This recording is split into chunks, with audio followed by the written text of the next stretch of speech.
Hola. Hello as well.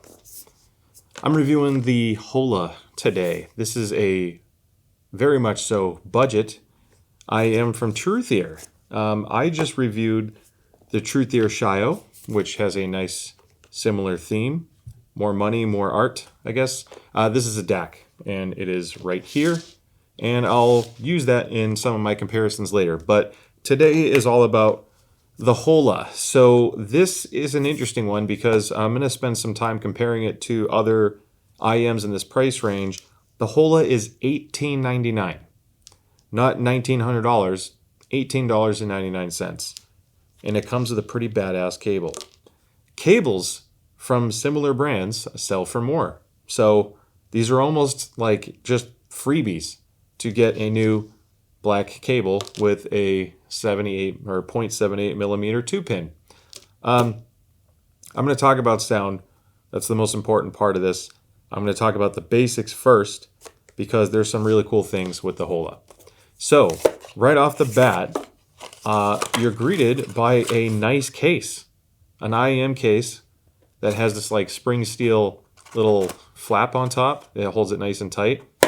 It is more robust and durable feeling than the case that came with my Moondrop LAN, which was $40. This is actually a pretty substantial case. I would have thought the opposite came with each other. Then, look at the selection of tips that you get. Some are missing because I'm using them. That is a large variety of tips. Tips make a big difference on IEM performance. Even if you get an IEM you like, sometimes it's good to experiment with tips to see how they feel. I jumped right into this, by the way. This is late. It's after midnight, and I'm leaving in the morning to go on a plane to Chicago to fly to Axpona for the big audio show. I have so many audio products I've been trying to review, so I'm like, you know what? I can bust out another review. This was sent to me by Truthear, or actually not Truthear, Shenzhen Audio. Shenzhen Audio carries Truthear. They also carry a lot of other brands, and they do free shipping everywhere in the world. Huge thank you to them because I wouldn't have discovered this little gem. Maybe after the hype got big enough for a while, I'd probably just buy one day to compare it to the SoundNote Zero that I bought and will compare to. But this got it to me much sooner, which means I get to release this video for you all sooner. So huge thank you to Shenzhen Audio. Be sure to check them out. The shipping process has been fast. I actually purchased other things from Shenzhen that I haven't told them yet. Just for my own sake. I'm not one to just ask for everything for free, and the shipping process has been great. So anyway, big thanks to them. Won't have anything to do with what I say and feel about it because I think there's pros and cons to most products. But anyway, let's get back into it. So the cable, I mentioned the cable. This is a badass cable. It's all black. It has a really nice twisted braid look to it. You have the little Truthear logo. And then a little slider here so you can keep them from tangling. This is a really good setup for such an inexpensive IEM. Then you get to the shell, which has this like polycarbonate resin type material. And apparently it's an unfinished resin. It's just like this black mold, not the unhealthy mold, a molded IEM. And it has this like metallic printed etch on the top to kind of give it a pattern. They look really cool. I mean, IEMs, when it comes to looks, it really comes down to preference. But the result of using these products and the way they did it keeps the weight down. These weigh next to nothing, and that helps a lot with comfort. I wanted to touch on comfort first because having this many tips, having a rubber cable with this nice hook right here, this works really well for my ear. It actually felt more comfortable than my SoundNote Zero for the way my ear was shaped. The hook did. I actually like the SoundNote Zero in my ear slightly more. But overall, it's an incredibly comfortable shape. I could wear these for a long period of time. And if you get something that's really close in sound profile to another IEM, but is either substantially cheaper, more expensive, has a different art to it, or comfort, those start to play a much bigger role than you'd think because in some applications, you can custom EQ. So if you need only a 2-3 decibel lift and treble, you can always do that, but you can't fix comfort. So it's important to start with a good, comfortable, well-made IEM. Detachable 2-pin cable on a $19 IEM. A good cable. So hopefully I got the value portion across. You're getting a lot for the money, and their early reviews are very positive. So how does that translate into sound? Thankfully, they crush it in the sound department. Now, it is not a perfect sound profile. I'm going to show you the measurements that I took using my IE711 coupler clone. They measure really well. Now, they have a very neutral sound profile. They have a slightly darker sound profile than the Sound Note Zero, which I'm showing you now to compare. Basically, picture the Truthear Hola as a Sound Note Zero with a slight downward tilt. And that is literally what it sounds like is what it is. If you look at the frequency response chart and you tilt it slightly downward towards your right, that will lower the treble. And if you think that the center point is where it's rotating from, that means the bass is lifted ever so slightly. They have a very similar bass performance. The Hola has seemingly more bass because the treble is also slightly darker. Now, I think it's best when I talk about the sound to almost immediately start comparing to a couple others in a similar price range. But I will say this. This is a very safe tune. It is not overly bright in any way. It's never harsh or shrill. It's never too bassy and bloated. This is the Harman curve flattened a little bit. So whereas the Harman curve has a little bit more bass, and I'm talking Harman 2019 V2 for IEMs, this is like a safer version of that if you don't want the extra bass necessarily and you don't want that extra treble energy. The treble extension isn't as good as a result, so don't expect that super crispy airiness out of the box. However, if you find the wrong track that you just happen to like but it's not recorded well, this can hide some of those shrill, harsh, sibilant things that some recordings may have. Conversely, if the recording is a very lazy, relaxed sounding recording, these aren't going to do them any justice either. This isn't going to, if a cymbal isn't too bright on a song, this isn't going to magically make that cymbal come to life and sparkle. That's what things like this do. This is the kz-znas. These are much more V-shaped. They have a ridiculous amount of bass and treble. This curve is more like a tilde on a keyboard than it is anything else. It's boosted. I actually like these playing racing games because the mid bass is ridiculous and it's fun for engine sounds. But when you listen to it back to back with the Sound Note Zero and the Hola, it becomes obvious that it is affecting the tonality of the music. It's just a warmer, heavier sounding bass note while also being a little bit sharper and more in your face in the upper treble region.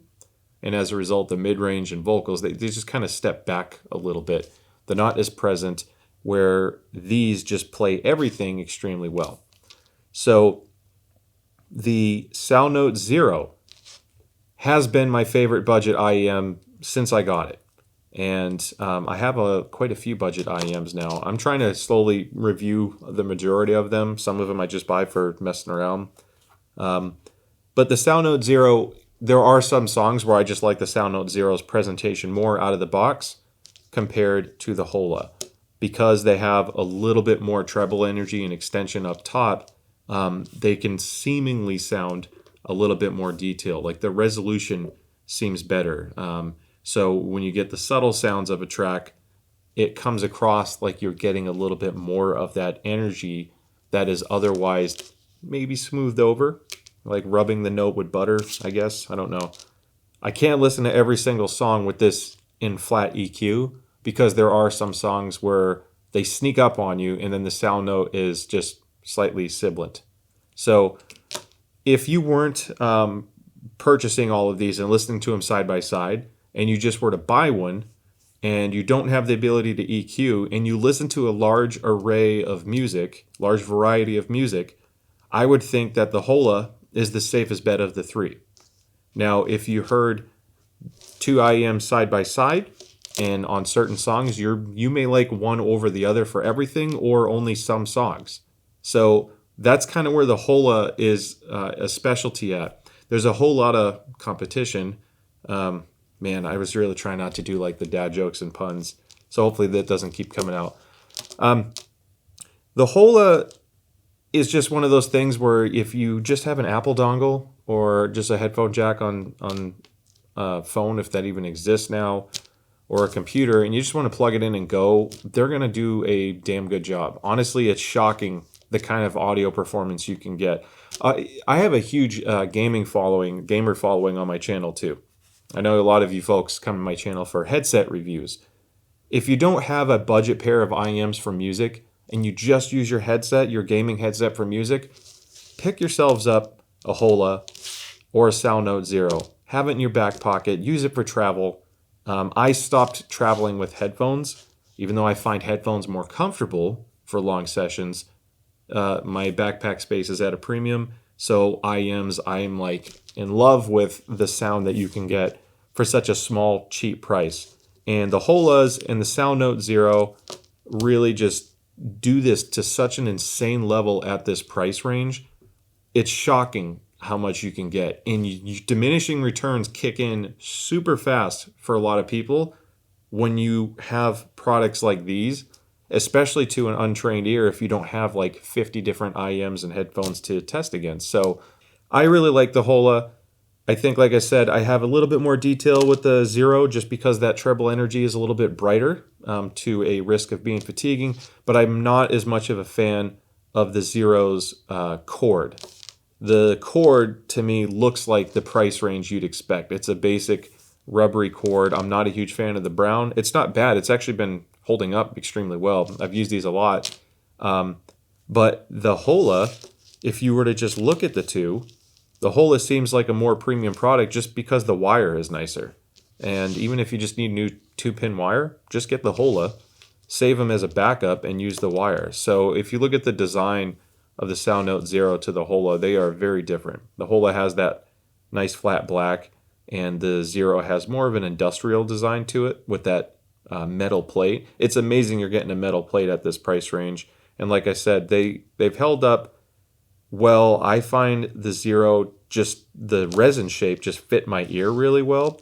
But overall, they're both very comfortable. And the ZNA is really comfortable too. I use the ZNA a lot if I'm in the mood for an extra bass boost. Bumping some hip hop or EDM and I want some more energy. So there's a little lip here. I'll give you both dimensions in case people are concerned with both. The outer edge of the bore, the thicker part that your tips would kind of, slide over, I get 6.3 millimeters. And if I go to the inner part, 5.3 millimeters, which is pretty typical. I think the SoundNote Zero might be larger, but it's been a while since I've measured and looked at it. So let's just check just in case. I'm curious now.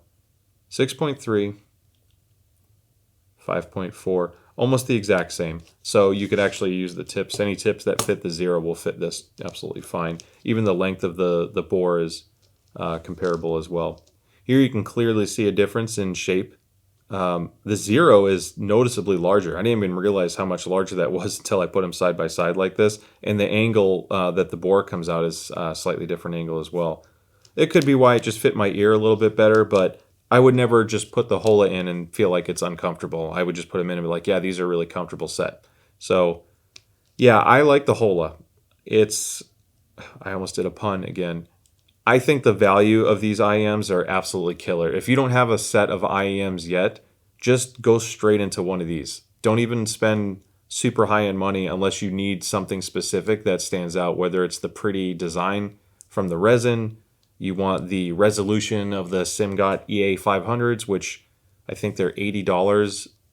The detail retrieval is insane, but that's 4 times the price of this. I can't get the tips back on this damn IEM. I have to be firm. Okay, got the tip. All right, so I want to talk quickly about this. These do handle quite a bit of power. You can EQ these, like I said, add a little bit of treble to it. You can use a more powerful dongle like this. This is the Shio. I just reviewed that. Take a look in the description below. I'll put a link in the description for this. DAC is insane. It is way overkill for something like a small IEM. So they're actually a little bit harder to drive than the SoundNote Zero, which was interesting. The ZNAs are crazy easy to drive. They get super loud. So I'm not saying you need to buy a $70 DAC on a $16 or $18 IEM, by the way. a $10 Apple dongle to me still gets loud enough where I don't like listening to it much louder than that anyway. If you need the overhead or you listen to a track that's not loudness normalized, then a more powerful DAC like the Truthear Shio, which again I reviewed. I'll have a link in the description below. This is overkill, but it's not a bad thing necessarily. You can still use the two together. This is a very clean, sterile sounding amp DAC. It's a lot more expensive, but this will scale well. Plus it's balanced, so if you ever bought more expensive stuff that's harder to drive, you already have a DAC that can do it. And then if you want something crazy, the X Duo, this is the XB2 balanced. I love this DAC. It's overkill again, and it's even more expensive. It's twice the price of this, but I just love the fact that it has a nice physical volume knob, and it connects to my phone instantly every time. The red light is because I was using it as a USB DAC lately, just to use on my my Mac. So it scales. I'm not going to spend time too much on that, or just get a Quiddle X5K and do all the custom EQ you want. I'll have a link in the description below too. The sky's the limit, but I can tell you as a starting point, holy hell, the Hola is just packing a punch. It really is. These two are probably tied. They're definitely up there for the best valued IEMs, period. The performance is nuts. So anyway, I hope you found the review helpful. I will see you, I might do a live stream at some point, but when I'm at Xpona, I will definitely be recording a lot. So expect a lot of new and fun coverage. Don't forget to like and subscribe. I think I said that, but if not, don't forget. And I will see you next time. Bye.